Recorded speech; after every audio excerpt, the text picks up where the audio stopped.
With games getting bigger and bigger, many believe that the future of game storage lies in the cloud. We're going to talk about the Google Stadia, Microsoft's xCloud, and how the never-enough hard drive sizes of current-gen consoles may not matter when it comes to game storage down the line.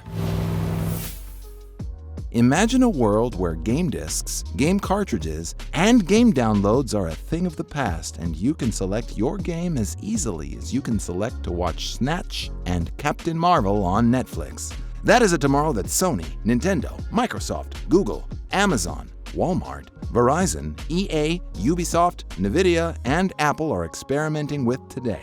Why? With consoles like the Series X offering storage sizes of 1 TB and the Series S 512 GB, only 802 GB and 364 GB are available for game storage, respectively. This means that if you want to play COD Modern Warfare at around 250 GB with updates, it would hog up a considerable part of your SSD. You've got Cyberpunk 2077 at 70 GB, and who knows how big Halo Infinite will be. SSDs and hard drives are like parking spots for video games. You don't want one that's too tight. It's too tight. Too tight?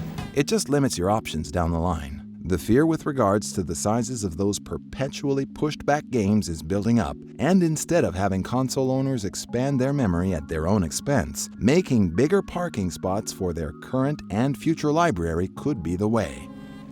You can land a jumbo jet in there. Games could be hosted on a cloud remotely. All gamers would have to do is pick up their remote, find a screen with their cloud service on it, pick their poison, and away they'd go.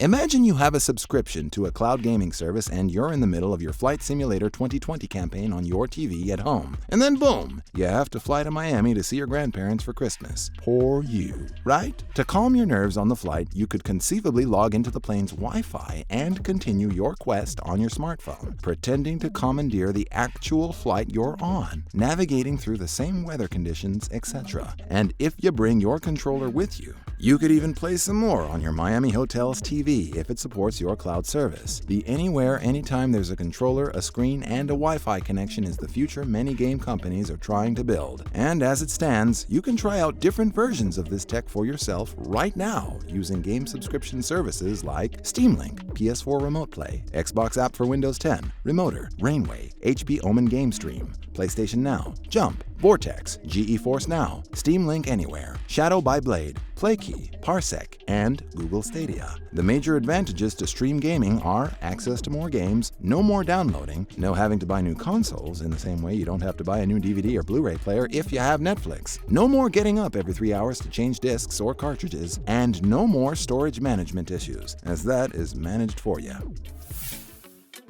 Imagine you're playing a Watch Dogs Legion campaign at home, and then boom, you have to go on vacation on a cruise ship. Poor you, right? You bring your controller with you as you've got big plans to pretend you're in sad London while you're on the happy Caribbean Sea instead of watching the ship's comedian. The trouble is, the ship's Wi-Fi package is not only insanely expensive, but too slow. Your cabin room's TV supports cloud gaming, but only xCloud and not Uplay Plus, where your game is actually located. And after your 14-day cruise, you get home after gaining 14 pounds from eating cake after breakfast every day to find that Watch Dogs Legion is no longer available, in the same way that Snatch and Captain Marvel is no longer available on Netflix. So you've lost all your game's progress. So you decide to play Rainbow Six Siege, but because you're playing online and reaction time is critical, you notice the button latency, as your button pressing has to register and be executed on the cloud and not in your home, making you lose over and over again. Until the whole world catches up to places like London, Tokyo, and Singapore in terms of Wi-Fi infrastructure, cloud gaming won't be for everyone. To game in 4K, you'll need a minimum of about 35 megabytes per second, which is 15.75 gigabytes per hour of data. You'll need an unlimited data plan as well, unless you only play a few hours a month. This is the main reason why console gaming still has its place. Consoles are used all over the world by people who live fairly remotely from big cities, and these gamers don't know or feel they need access to 100 streamable games from a cloud. Not yet, anyway. Cloud gaming is still in development, but when it's fully baked, it may make us look at the current way we play games like the way we look at the way we rented movies in the 90s. Old-fashioned.